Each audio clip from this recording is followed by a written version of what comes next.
Aman Ullah near شوکت award دیا گیا ہے۔ وہ میرے بے ڈنگے لفظ کو ایوب صاحب نے درست کیا تھا، جس کی وجہ سے میری تحریر میں اتنا نکھار آیا، اور یاسر فاروق صاحب سے میں شاعری میں اصلاح لیتا رہا ہوں۔ شاعری کی جانب کیسے مائل ہوئے؟ یہ یاسر فاروق صاحب کی نظمیں پڑھ کر وہیں شاعری کی طرف مائل ہو گئے۔ میرے دل میں بھی ایک جذبے نے جنم لیا کہ میں بھی شاعری کروں، بچوں کے لیے شاعری لکھوں، نظمیں پیاری سی چھوٹی چھوٹی۔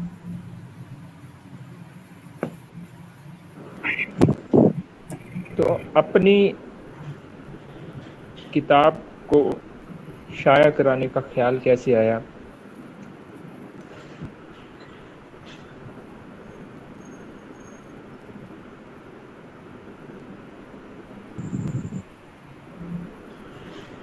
کتاب لانے کا مقصد میرا یہ تھا کہ لوگوں کی زندگیوں میں مثبت تبدیلیاں لاؤں، اور میں چاہتا تھا کہ میری تحریر نہ صرف قارئین کو سوچنے پر مجبور کریں بلکہ انہیں زندگی میں حوصلہ اور رہنمائی بھی فراہم کریں۔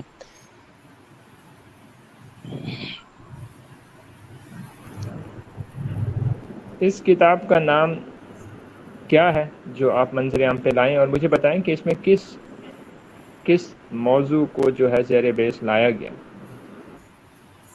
جی، آپ کی کتاب کا نام کیا ہے اور اس میں کون سے موضوعات شامل ہیں؟ یہ میری کتاب کا نام تجدید حیات ہے، اور اس میں بہت سے موضوعات شامل ہیں، زندگی کے مختلف پہلوؤں کی عکاسی کرتے ہوئے موضوعات۔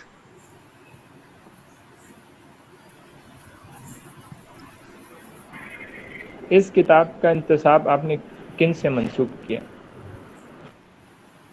اس کتاب کا انتساب میرے والد محترم، والدہ محترمہ اور میرے 3 استاد محترم رائے محبوب عالم مہارت، یاسر فاروق صاحب اور ایوب صاحب، ان کے نام اس کتاب کا انتساب۔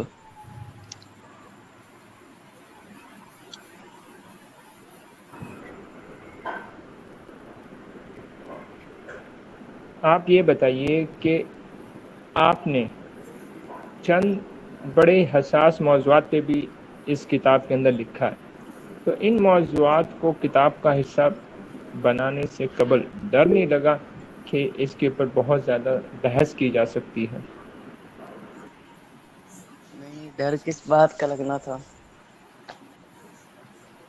میرا مقصد حیات یہی ہے کہ میں لکھوں اور ان تمام موضوعات پر لکھوں جس سے لوگ لکھنے پر، باقی لکھاری لکھنے سے کتراتے ہیں کہ بعد میں مسائل پیدا ہو سکتے ہیں، تو میں ان موضوعات پر بے فکری سے لکھتا ہوں۔ کچھ شریف سے صفدر علی حیدری صاحب سوال کر رہے ہیں کہ آپ کی نظر میں ادب کیا ہے؟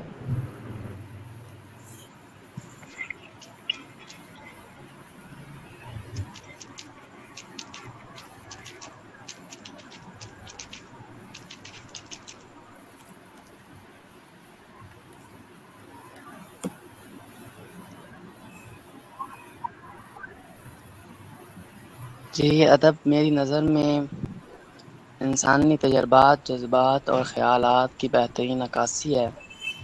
یہ صرف نصیحت اور سبق آموز باتوں کا دار و مدار اس میں نہیں، بلکہ اس میں تفریح بھی ہونی چاہیے۔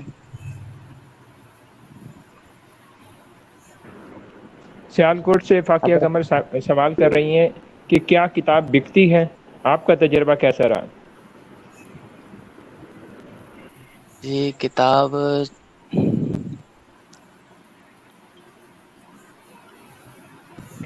اب تک بہت سے قارئین نے کتاب خریدی ہے۔ پہلی کتاب ہے تو اس لیے فروخت میں تھوڑی سی دیری ہو رہی ہے، مگر اچھا رسپانس ہے۔ آپ کے خیال میں آج کے دور میں لوگ کتاب پڑھنا پسند کرتے ہیں؟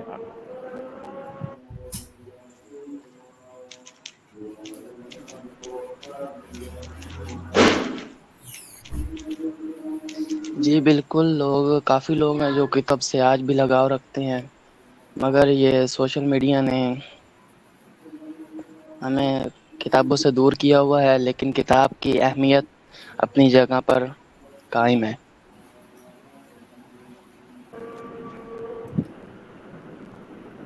ادبی میدان میں کبھی آپ کو مشکلات کا سامنا کرنا پڑا؟ یہ ابھی فی الحال تو کوئی بھی مشکلات کا سامنا نہیں کیا ہے، دیکھتے ہیں مستقبل میں بھی اللہ بہتر کرے گا۔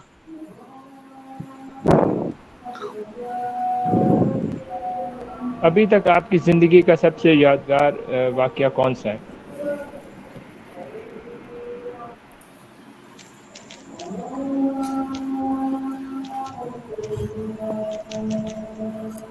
ایسے بہت سے واقعات ہیں جو ابھی تک بھولے نہیں ہیں، لیکن اگر ادبی زندگی کا کہا جائے تو وہ لمحات آج بھی یاد ہیں جب میری پہلی تحریر لگی تھی، شائع ہوئی تھی ماہنامہ پھول میں، اور ایسے بے شمار واقعات ہیں جو بار بار ذہن میں آتے رہتے ہیں۔ کوئی ایک واقعہ آپ شرکا کے سامنے رکھنا چاہیں گے جس سے شرکا کو کچھ جو ہے تحریک ملے، کچھ مثبت سوچ ان میں بھی اجاگر ہو؟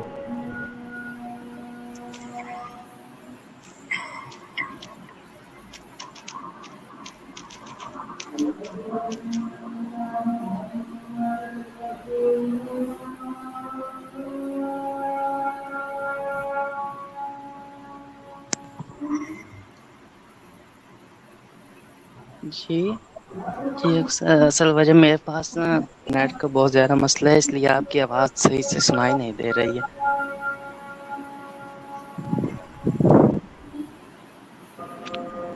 میں نے آپ سے یہ کہا ہے کہ اگر آپ کوئی یادگار واقعہ شرکا کے سامنے رکھیں تو ان کو کچھ سوچنے سمجھنے کا موقع مل سکتا ہے۔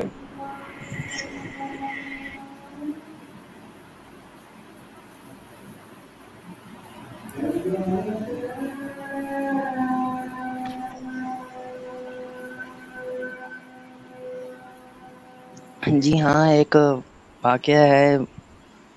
وہ ایک وقت آیا تھا ہم پر کہ جب ہر طرف سے ناکامی تھی اور رسوائی ہی ملی تھی، زندگی بالکل ہی اداس ہو چکی تھی۔ بہت ہی مشکل ترین وقت کا سامنا کیا تھا تب ہم نے، تو پھر بھی دیکھیں اللہ نے بہتر کیا، اور اب زندگی پھر سے دوبارہ رواں دواں ہو گئی ہے خوشحالی کی طرف۔ آپ کا پسندیدہ موضوع کون سا ہے؟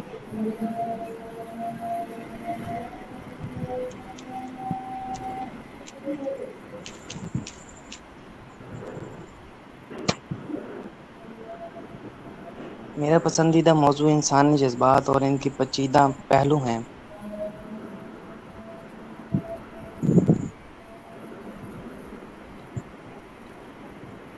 آپ نے اپنی کتاب تجدید حیات میں طلاق جیسے موضوع پہ بھی لکھا ہے، تو اس موضوع پہ لکھنے کا خیال کیسے آیا، اور اس میں چند تلخ حقائق بھی ہیں، ان تک آپ کی رسائی کیسے ہوئی؟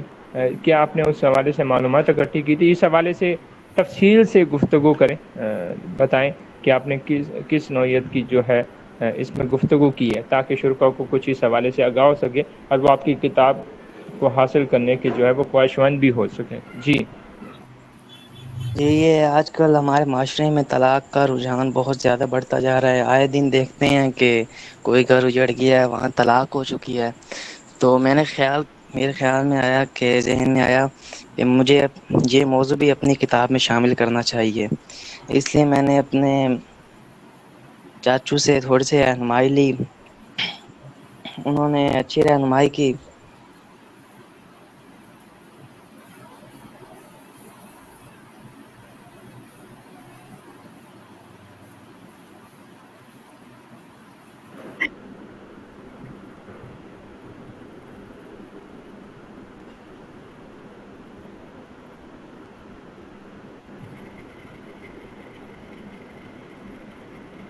سمر عباس صاحب، آپ جی کا مائک آف ہو گیا تھا، جی بات کیجیے۔ جی، یہ جو طلاق کے موضوع پر میری تحریر تھی، اس میں میں نے بیان کیا کہ ایسی کون سی وجوہات ہیں جس کی وجہ سے طلاق یقینی بنتی ہے، جس کی وجہ سے طلاق ہو جاتی ہے، پھر ان کا حل بھی پیش کیا ہے کہ ہم ان باتوں پر ان غور ان کر کے اہم طلاق نکات کو جیسی ان اہم نکات کو اگر آپ پڑھ سکتے ہیں تو پڑھ کے شرکا کے سامنے رکھ دیجیے نا، تاکہ ہم اصل میں اس موضوع کے اوپر چاہ رہے ہیں کہ شرکا محفل تک جو ہے بات پہنچ سکے، تاکہ جو ہے کچھ سمجھ سکیں، کیونکہ اس انٹرویو کے ذریعے آپ کی شخصیت کے حوالے سے بھی بہت کچھ ہم جان پائیں گے۔ جی جی ٹھیک، پڑھ کر سناتا ہوں۔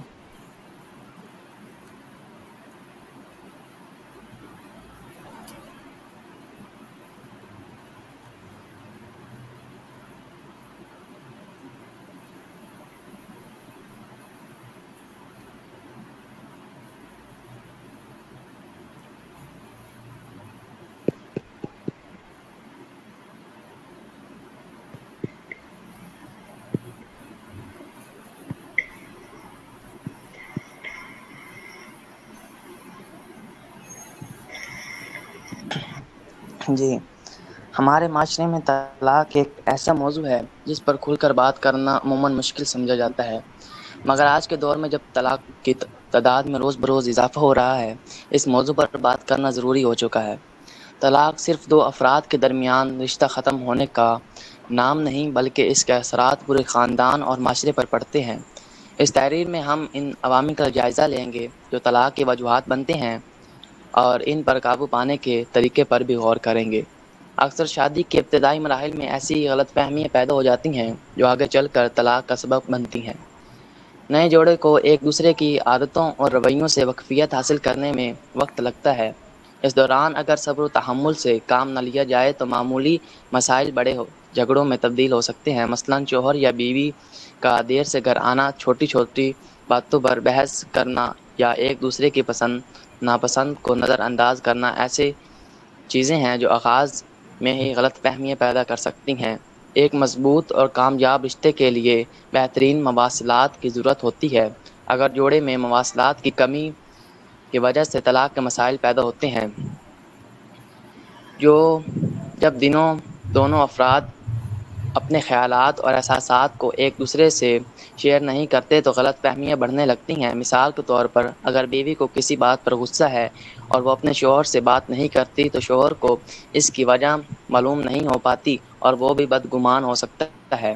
مواصلات کو بہتر بنانا طلاق کے مسائل کو کم کرنے کا ایک اہم طریقہ ہے۔ شوہر اور بیوی کو اپنے خیالات اور احساسات اور مسائل کو ایک دوسرے کے ساتھ شیئر کرنا چاہیے۔ اس سے ان کے درمیان غلط فہمیاں کم ہوں گی اور رشتے میں بہتری آئے گی۔ مالی مسائل بھی طلاق کی ایک بڑی وجہ ہیں۔ جب خاندان میں مالی تنگی ہوتی ہے تو اس کا اثر شوہر اور بیوی دونوں پر پڑتا ہے۔ اگر شوہر بیوی کی ضروریات پوری نہیں کر پاتا یا بیوی شوہر کے مالی مسائل کو سمجھنے میں ناکام رہتی ہے تو ان کے درمیان جھگڑے بڑھ سکتے ہیں۔ اس کے علاوہ اگر دونوں میں سے کوئی ایک شخص زیادہ پیسے خرچ کرتا ہے تو بھی مسائل پیدا ہو سکتے ہیں۔ مالی مسائل سے بچنے کے لیے ضروری ہے کہ شوہر اور بیوی مل کر مالی منصوبہ بندی کریں۔ انہیں اپنے اخراجات اور آمدنی کا حساب کتاب رکھنا چاہیے اور مالی مسائل کو حل کرنے کی کوشش کرنی چاہیے۔ ثقافتی اور مذہبی اختلافات بھی طلاق کی ایک اہم وجہ بن سکتے ہیں۔ مختلف ثقافتوں اور مذاہب سے تعلق رکھنے والے افراد کی عادات، رویے اور عقائد مختلف ہوتے ہیں۔ جب یہ اختلافات سامنے آتے ہیں تو اکثر جوڑوں کو ان سے نمٹنے میں مشکل پیش آتی ہے۔ مثال کے طور پر ایک شوہر جو کسی خاص مذہب سے تعلق رکھتا ہے اپنی بیوی سے اس مذہب کی پیروی کرنے کی توقع کرتا ہے، جبکہ بیوی کا مذہب مختلف ہو سکتا ہے۔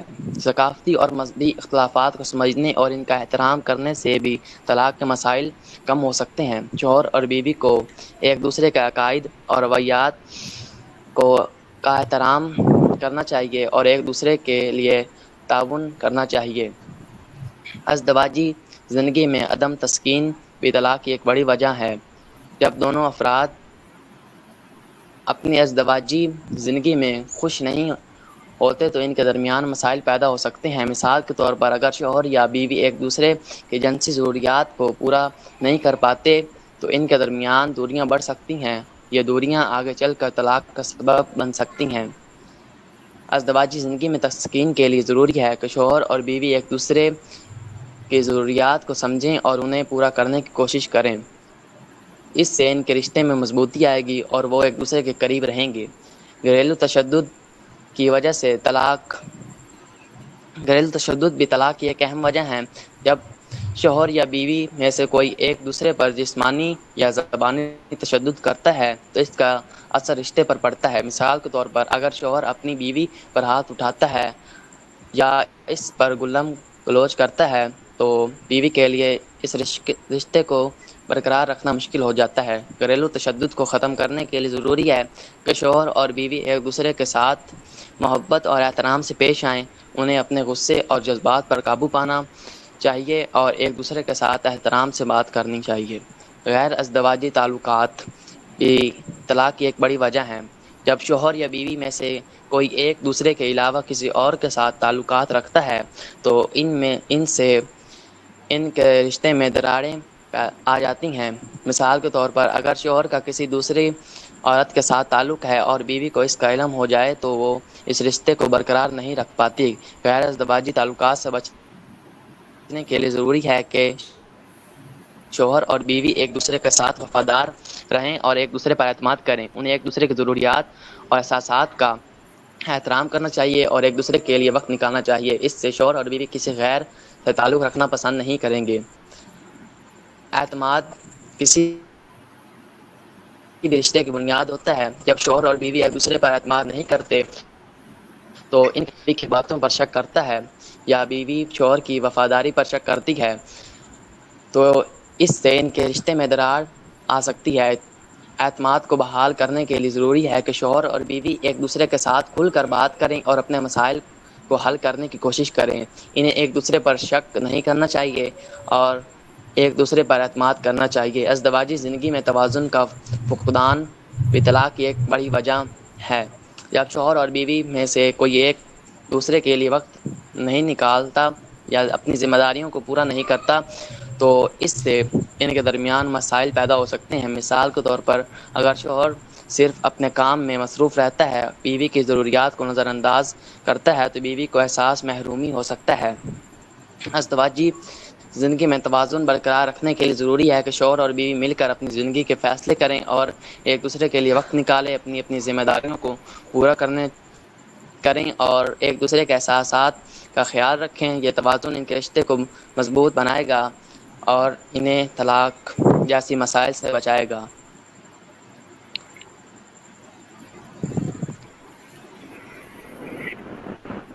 شرکاء محفل میں سے کوئی فرد اگر اس گفتگو کے اوپر جو سمر عباس ننگا نے ابھی ہم سب کے سامنے رکھی کوئی سوال کرنا چاہیں تو کر سکتے ہیں۔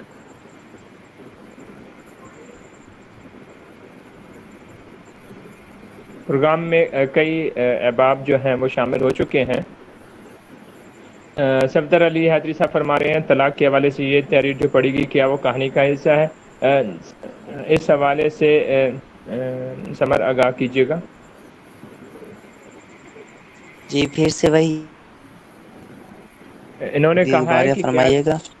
انہوں نے کہا ہے کہ طلاق کے حوالے سے یہ تحریر جو پڑھی گئی ہے کیا وہ کہانی کا حصہ ہے؟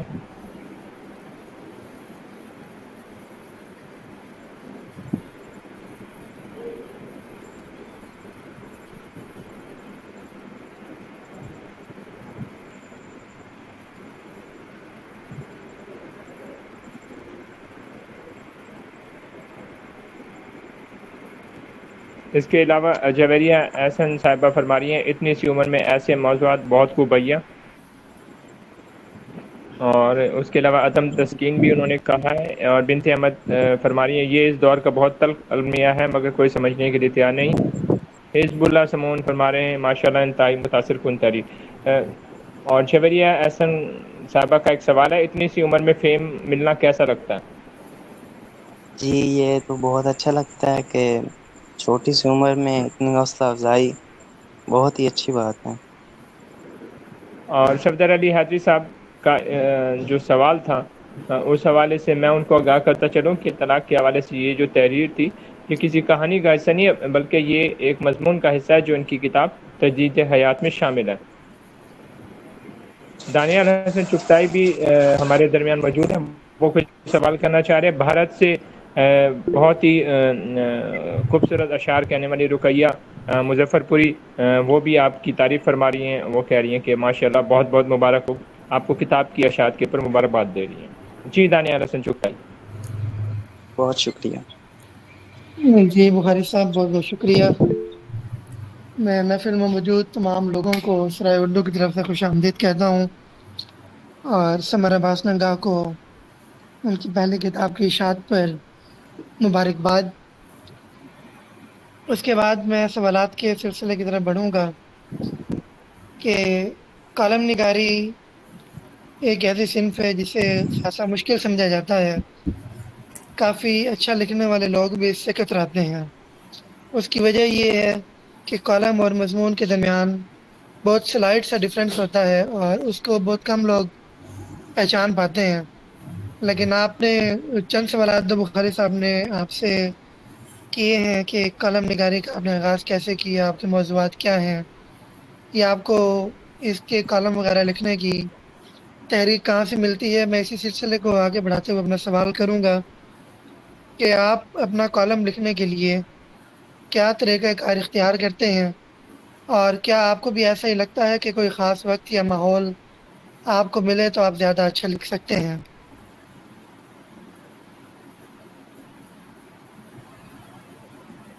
جی، کالم لکھنے کے لیے سب سے پہلے تو میں منصوبہ بندی کرتا ہوں.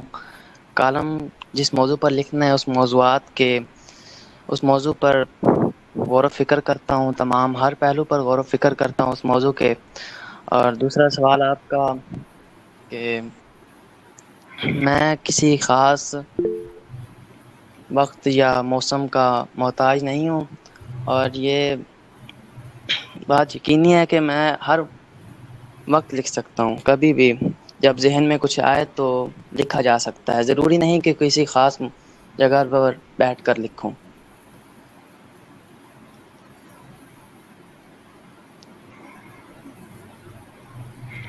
جی بہتر ہو گیا. آپ قدر مختصر گفتگو کر رہے ہیں، مجھے ایسا محسوس ہوتا ہے کہ آپ نروس ہیں یا کسی انگزائٹی کا شکار ہیں. لیکن خیر، تھوڑا تفصیل سے گفتگو کریں. اور اگلا سوال جو میرا ہے وہ یہ ہے کہ آج کے دور میں کالم نگاری اور صحافت کی کیا اہمیت ہے، اور آپ سیاسی اور سماجی حالات کے مطابق بھی کیا کالم لکھتے ہیں یا نہیں؟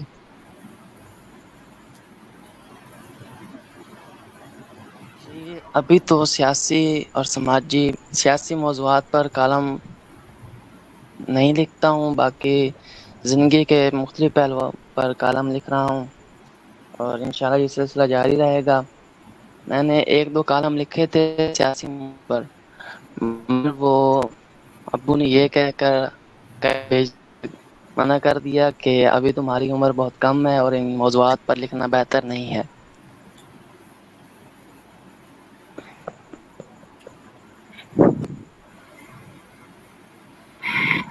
جی بہتر ہو گیا. آپ کے والد صاحب نے آپ کو اچھی تجویز دی. آپ نے اب تک جو کالم لکھے ہیں ان میں آپ کو سب سے زیادہ چیلنجنگ کالم کون سا لگا اور کیوں لگا، کہ جس کو لکھتے ہوئے آپ کو لگا ہو کہ اس ٹاپک نے آپ کو دانتوں تلے پسینہ آ گیا؟ یہی موضوع تھا، یہ طلاق کا موضوع. کیونکہ میری ابھی عمر بہت کم ہے تو اس لیے اس موضوع پر لکھنے کے لیے مجھے خاصا وقت لگا اور مشکل پیش آئی.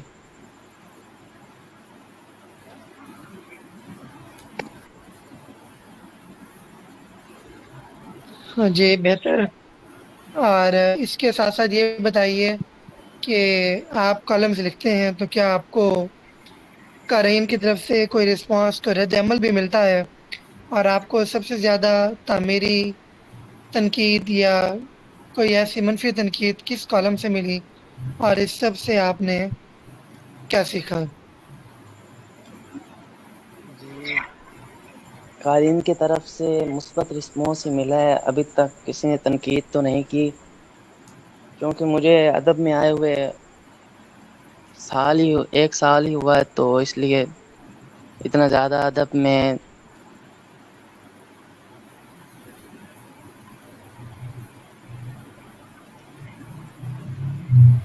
جی آواز نہیں آ رہی آپ کی. جی جی میں کہہ رہا ہوں کہ ابھی تک مجھے تنقید کا سامنا نہیں کرنا پڑا. جی میرا آخری سوال آپ سے یہ ہوگا کہ آپ نے پہلی کتاب ابھی آپ کی آئی ہے تجدید حیات، اور اس کا مجھے تقریر بھی لکھنے کا موقع ملا، مسودہ میں نے دیکھا اس کا. تو مستقبل میں آپ کے منصوبے کیا ہیں؟ کیا آپ کسی نئی کتاب یا پروجیکٹ پر کام کر رہے ہیں؟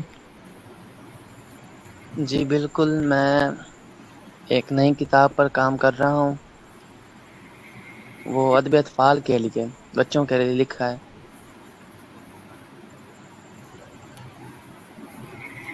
چلے ماشاء اللہ، میں آپ کی کامیابی کے لیے دعا گو ہوں. مجھے اس عمر کا احساس ہے کہ آپ ابھی نوعمر ہیں، غالباً 9th 10th کے اسٹوڈنٹ ہیں، لیکن جس طرح آپ اپنے کیریئر کو لے کر چل رہے ہیں اس کو بھی ساتھ ساتھ لے کر چلیں، اپنی تعلیم کے سلسلے پر بھی توجہ دیں. کیونکہ بہت سارے ایسے رائٹرز دیکھے گئے ہیں جب وہ فیم کی طرف آئے یا اس طرف آئے تو ان کی تعلیم کا سلسلہ ادھورا رہ گیا. تو آپ اس کے ساتھ ساتھ اپنی تعلیم پر بھی خصوصی توجہ دیں، کیونکہ تعلیم ہے تو سب کچھ ہے، تعلیم نہیں ہے تو پھر معاشرے میں کوئی مقام نہیں ہوتا. تو میں آپ کی مستقبل کے لیے دعا گو ہوں، اسی طرح محنت کرتے رہیں، آگے بڑھتے رہیں. بہت شکریہ بخاری صاحب، پروگرام کو آگے بڑھائیے. جی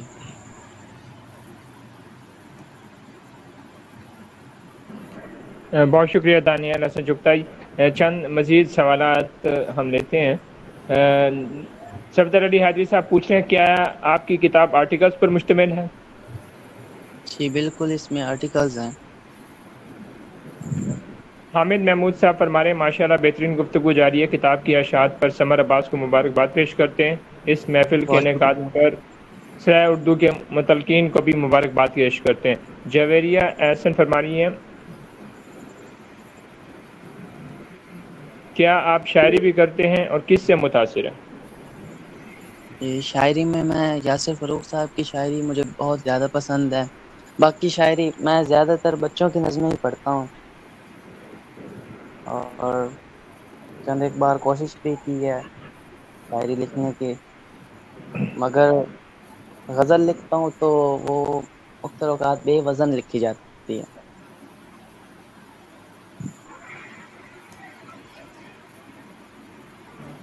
محمد طلحہ صاحب آپ سے سوال کرنا چاہ رہے ہیں. جی سر.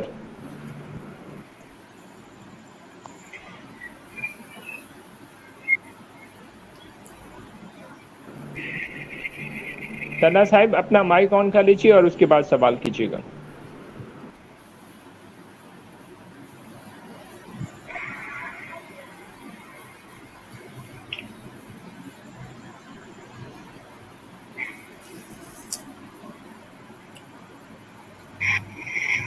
السلام علیکم.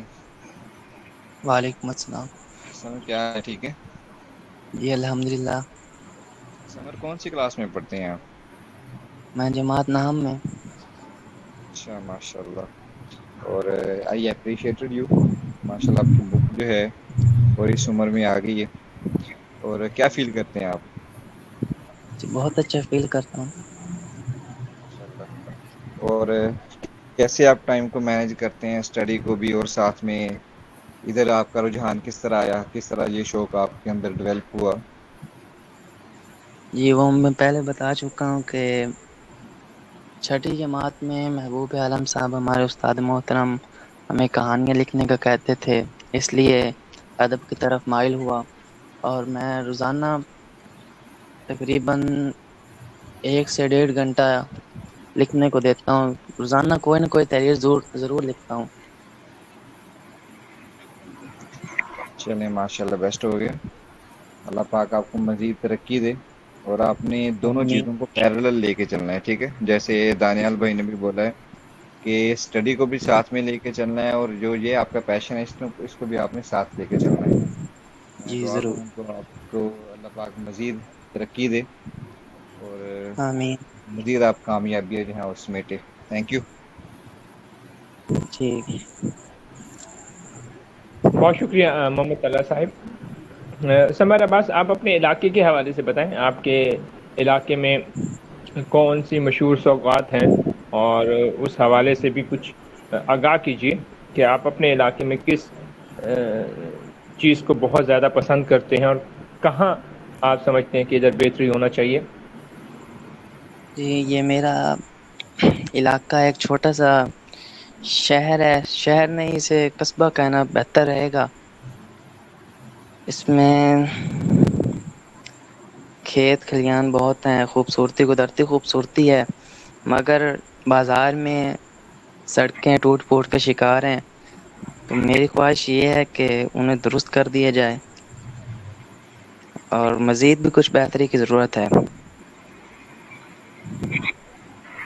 اپنے علاقے کا نام بھی بتا دیجیے اور یہ مزید بھی اس حوالے سے آپ آگاہ کیجیے کہ وہاں کون سی ادبی یا غیر ادبی جو میرے شخصیات ہیں وہ شہر شہرت یافتہ ہیں۔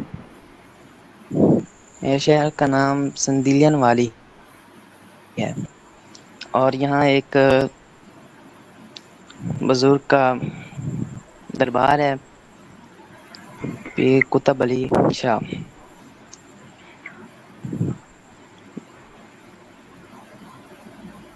یہاں ہر سال ستمبر کے مہینے میں ایک میلہ، بہت بڑا میلہ لگتا ہے جس میں بچوں کے لیے جھولے بھی آتے ہیں اور سرکس بھی لگتا ہے۔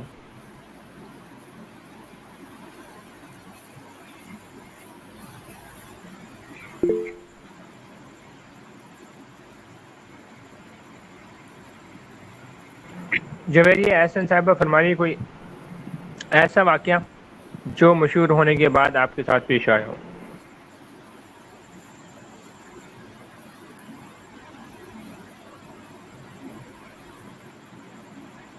جی یہ کوئی خاص واقعہ تو نہیں، لیکن جب سے میں نے لکھنا شروع کیا ہے، پہلے تو مجھے میرے شہر میں لوگ نہیں جانتے تھے، لیکن اب الحمدللہ بہت سے لوگ جانتے ہیں۔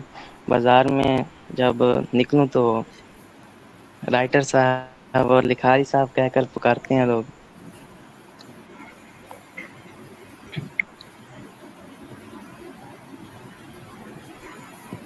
کیا آپ کو مختلف تعلیمی اداروں کی جانب سے مدعو کیا جاتا ہے کہ آپ طلباء کے سامنے بطور موٹیویشنل اسپیکر جو ہے وہ کچھ اظہار خیال کریں؟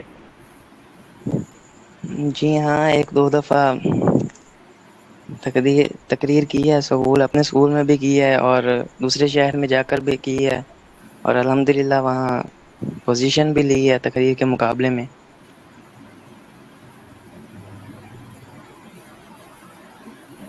کن ادیبوں کے کام سے بے حد متاثر ہیں؟ کن ادیبوں کو شوق سے پڑھتے ہیں؟ جی میں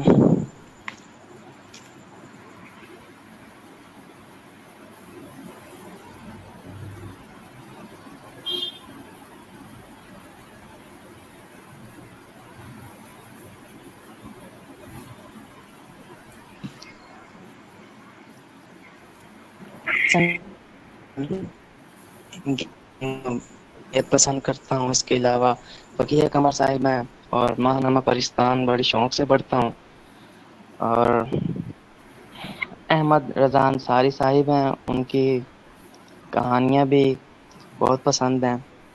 اس کے علاوہ اور بھی بہت سے لکھاری ہیں جو ان کی تحریریں مجھے بہت پسند ہیں۔ اپنے والدین کی کن خوبیوں سے متاثر ہیں؟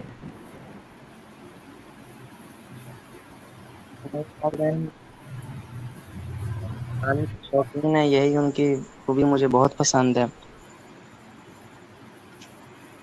اور وہ ہمارے ساتھ والدین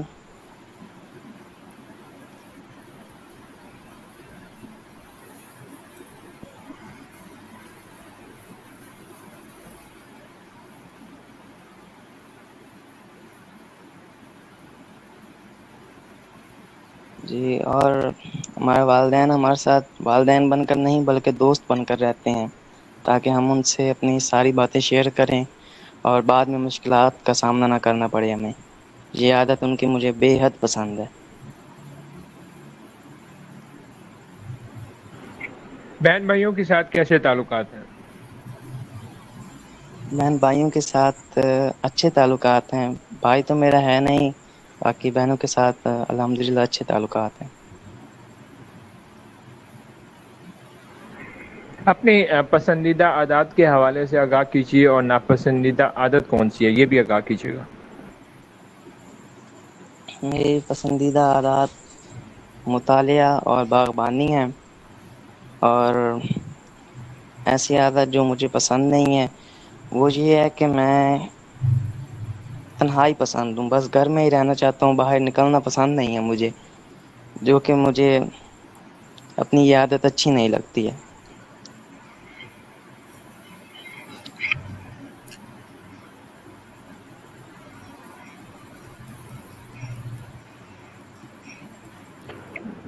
کہا جاتا ہے کہ اشاعتی ادارے جو ہیں ادیبوں کو بہت تنگ کرتے ہیں، تو آپ کا تجربہ کیسا رہا ہے؟ جی یہ بات میرے نظریے سے تو سراسر غلط ہے، کیونکہ یہ میری پہلی کتاب تھی اور پہلی کتاب میں مجھے بہت حوصلہ افزائی دی گئی۔ سرائے اردو نے ذرا سا بھی پریشان نہیں کیا اور کام مسلسل جاری رکھا، تاخیر بالکل بھی نہیں کی۔ کتاب کے سرورق کے بارے میں کیا کہیں گے؟ کتاب کا سرورق بہت عمدہ ڈیزائن کیا گیا ہے، بہت اچھا۔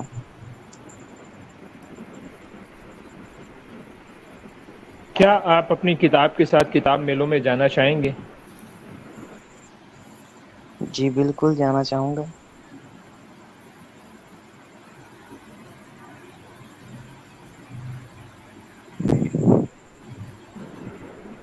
اگر آپ مناسب سمجھیں تو آپ اپنی کتاب کا پیش لفظ جو ہے وہ بھی شرکا کے سامنے رکھ دیجئے۔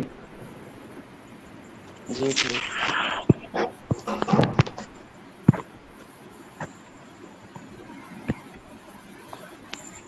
پیش لفظ: زندگی کے سفر میں ہم نہ جانے کتنے ہی نشیب و فراز سے گزرتے ہیں، ہر موڑ پر کوئی نیا تجربہ، کوئی نیا سبق ہمارا منتظر ہوتا ہے۔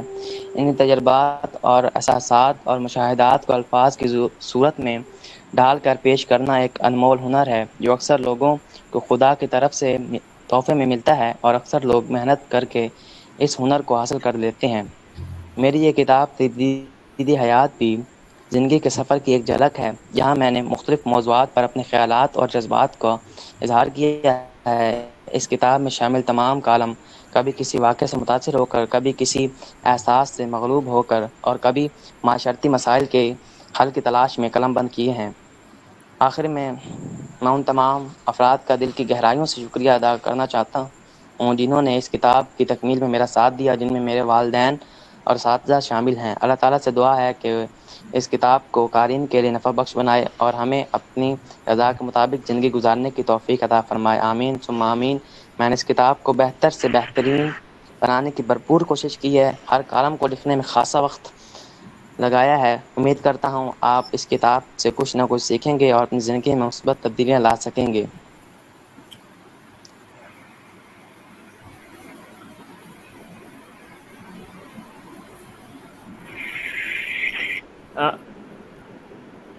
آپ مجھے یہ آگاہ کیجئے کہ اس کتاب میں آپ کے علاوہ بھی کسی ادیب کی رائے شامل ہے؟ جی یہ کتاب مکمل طور پر میرے کاموں پر مشتمل ہے، لیکن اس کتاب میں تبصرے شامل کیے گئے ہیں تو آپ ان ذوالفقار میں علی سے بخاری صاحب کا، جی دانیال حسن چغتائی صاحب کا۔ آپ جی چند سطور دونوں تبصروں کی بھی شرکا کی دلچسپی کے لیے جو ہے وہ پڑھ دیجیے گا۔ جی 4 تبصرے شامل ہیں، اس لیے میں سبھی میں سے کچھ پڑھ دیتا ہوں تھوڑا سا۔ جی سبھی کا آپ کچھ نہ کچھ جو ہے اقتباس پڑھ دیجیے۔ دانیال حسن چغتائی صاحب نے لکھا ہے: جب سے اردو اخبارات کا آغاز ہوا ہے تب سے ہی کالم نگاری ساتھ ساتھ چلتی آ رہی ہے۔ دور حاضر میں اخبارات کے صفحات محدود کر دیے گئے ہیں، لیکن اداریہ کا صفحہ جو کالمز پر مشتمل ہوتا ہے اپنی پوری توجہ کے ساتھ قائم و دائم ہے اور اسی توجہ کے ساتھ پڑھا جاتا ہے۔ ہر اخبار میں کسی خاص کالم نویس کو خصوصی اہمیت حاصل ہوتی ہے اور قارئین وہ صفحہ پلٹتے ہی سب سے پہلے اسی کا کالم پڑھنا چاہتے ہیں۔ عصر حاضر کے کالم نگاروں میں ڈاکٹر جمیل نیازی، جاوید چودھری، مجیب الرحمان شامی، حامد میر کے نام نمایاں ہیں۔ پرانے کالم نگاروں کے ساتھ ساتھ نئے لکھنے والوں میں بھی کالم نگاری کا شوق کافی حد تک نمایاں دکھائی دیتا ہے، جو اردو ادب کے مستقبل کے لیے نیک شگون ہے، کیونکہ یہ ایک ایسی صنف ہے جس میں نوجوان عمومی طور پر خامہ فرسائی نہیں کرتے۔ میرے سامنے اس وقت ثمر عباس لنگا کی کتاب تجدید حیات کا مسودہ رکھا ہے۔ مختلف موضوعات پر پورا کالم لکھ کر انہوں نے اپنی فنی مہارت کا ثبوت دیا ہے، جو اس بات کا اظہار ہے کہ آنے والے دور میں اردو ادب میں ایک اچھا کالم نگار ابھر کر سامنے آئے گا۔ اس مصروف ترین زندگی میں ہر انسان ایک مشین بنا ہوا ہے، ہر ایک نفسا نفسی کے عالم میں گرفتار ہے، ہر کوئی اپنے گرد مسائل کا بوجھ اس قدر اٹھائے ہوئے ہے کہ اسے اپنے آپ کے علاوہ کسی دوسرے کی خبر ہی نہیں۔ زندگی بہتی ندی کے پانی کی مانند ہے، نہ یہاں کوئی ہمیشہ رہنے کے لیے آیا ہے اور نہ ہی کسی نے چاہنے کے باوجود رہنا ہے۔ ہر لمحہ ہر لحظہ زندگی ایک نئے روپ میں جنم لیتی ہے اور پھر پانی کے بلبلے کی طرح دم توڑ جاتی ہے۔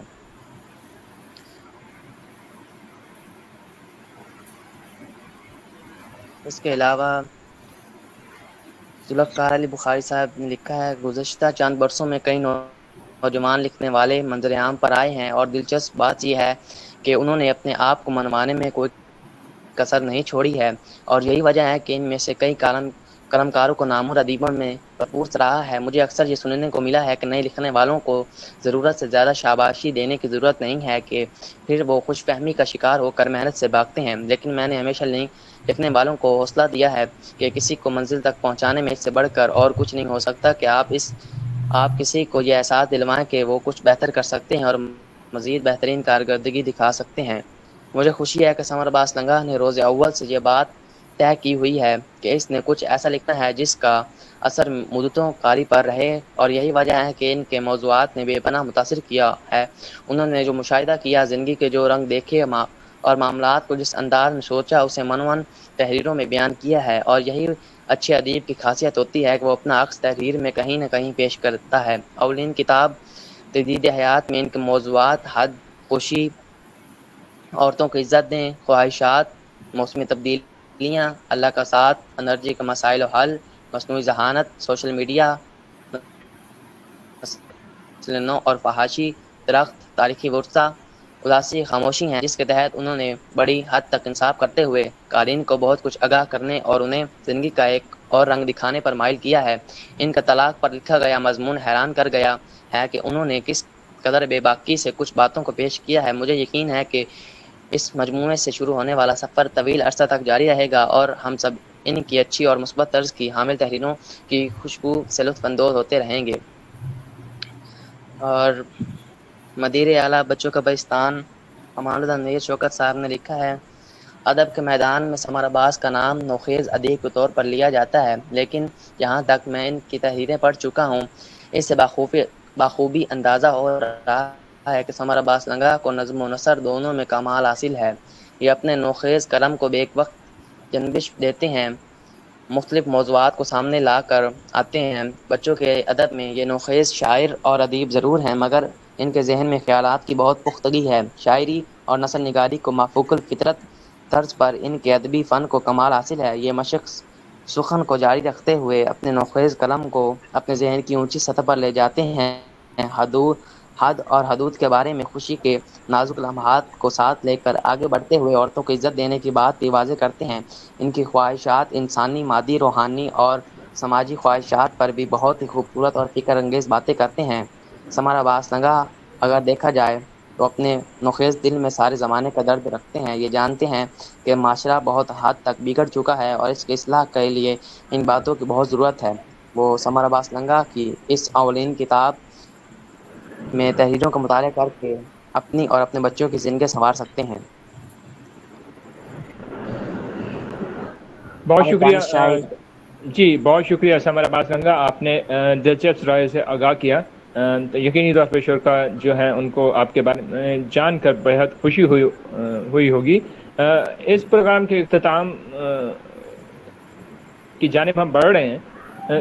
آخری چند سوال میں آپ سے کرنا چاہوں گا۔ اتنی کم عمر میں آپ نے اتنی شہرت حاصل کر لی ہے، ایک نام بن گیا، تو کیا آپ سمجھتے ہیں کہ اب آپ کچھ زیادہ ذمہ دار جو ہے وہ انسان اپنے آپ کو تصور کرتے ہیں؟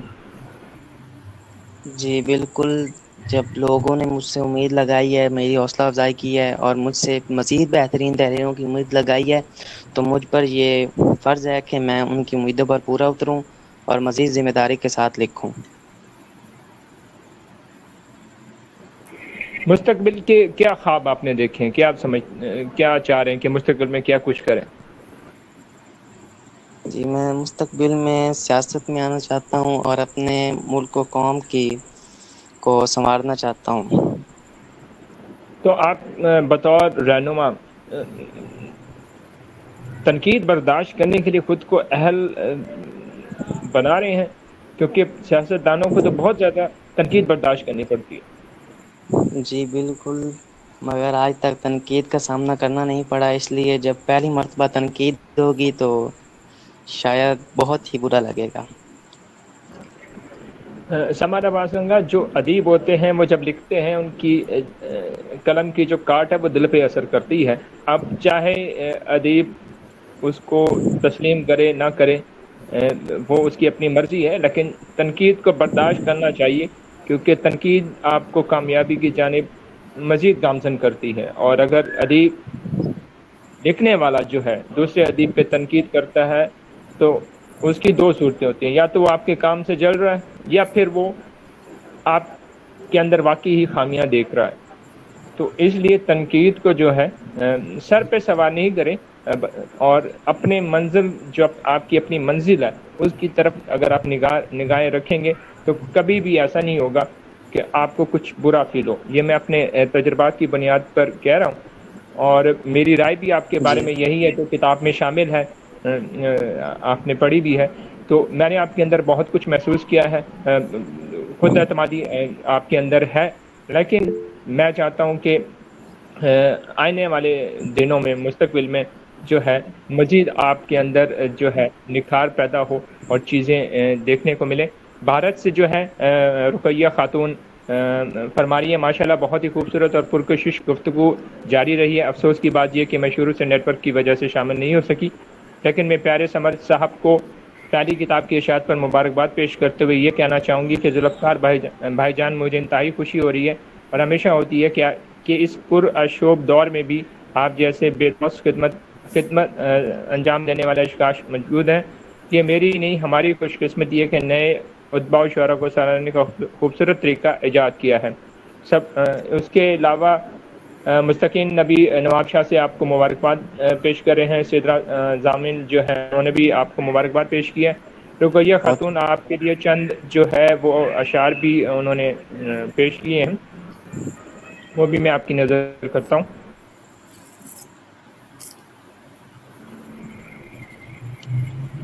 رقیہ مظفر پوری فرماتی ہیں، ہر درد کے دلوں کا مسیح تجھے کرے، ہر انتہا میں پاس خدایا تجھے کرے، استاد کی کرو گے جو خدمت و خلق تم، ہر فن کی خوب خوشبو وہ بخشا تجھے کرے، دل میں تیرے تکبر آئے نہیں کبھی، مرغوب اس طرف نہیں اللہ تجھے کرے۔ تعبیر خٹک صاحبہ بھی فرما رہی ہیں، بہت بہت مبارک ہو آپ کو چھوٹے بھائی، اللہ پاک آپ کو ہمیشہ کامیاب رکھے۔ فطرہ زمان صاحبہ فرما رہی ہیں، مجھے اس نوجوان پر فخر محسوس ہو رہا ہے۔ یقینی طور پہ نہ صرف آپ کو بلکہ ہم سب کو سمر عباس لنگا کی اولین کامیابی کے اوپر بہت زیادہ مسرت ہو رہی ہے، کیونکہ ادبی دنیا میں ابھی قدم رکھا ہے انہوں نے، اور قدم رکھتے ہی ان کو بہت زیادہ کامیابی بھی مل رہی ہے ان کی توقعات سے زیادہ۔ اور میں سمر عباس لنگا کا بے حد شکریہ ادا کرتا ہوں کہ وہ آج کی اس محفل میں شامل ہوئے ہیں، وقت دیا ہے۔ آخر میں سمر عباس آپ کوئی پیغام ہم سب کے نام دینا چاہیں تو دے سکتے ہیں۔ جی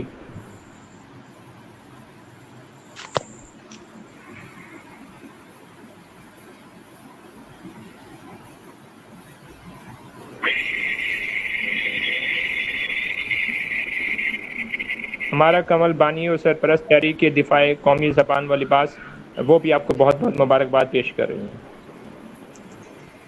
بہت شکریہ۔ جی آخر میں آپ پیغام دے دیجیے تاکہ ہم اس پروگرام کو پھر اختتام کی جانب لے جائیں۔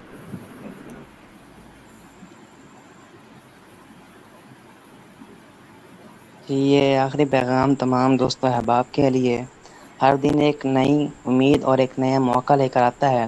اپنی کوششوں میں مخلص رہیں اور ہمیشہ آگے بڑھنے کی کوشش کریں۔ بہت شکریہ اسمر عباس ننگا، اللہ آپ کو مزید کامیابی ہو، کامرانی سے ہم کنار کریں۔ محمد طلحہ صاحب، حامد صاحب، جاویریہ صاحبہ، فاقیہ قمر صاحبہ، حزب اللہ بنت احمد، رقیہ فرینین صاحبہ کراچی سے تھیں، مستقیم نبی نواب شاہ سے ہیں، طوبہ سدرہ، امارہ کمل صاحبہ، تعبیر کٹک صاحبہ، اور اس کے علاوہ دیگر جو شرکا ہیں جنہوں نے آج کی اس نشست میں شرکت کی ہے، میں آپ تمام کا ممنون ہوں کہ آپ نے اس نشست میں شرکت کر کے چار چاند لگائے۔ انشاءاللہ آئندہ سرائے اردو پبلیکیشن کے تحت ہونے والی جو ہے نشست میں آپ سب کو مدعو کریں گے، اور پھر دوبارہ کسی نئے مہمان کے ساتھ جب گفتگو کریں گے تو بہت کچھ سیکھیں گے۔ اس وقت تک کے لیے آپ سب کو میں خدا حافظ کہتا ہوں۔ بہت شکریہ۔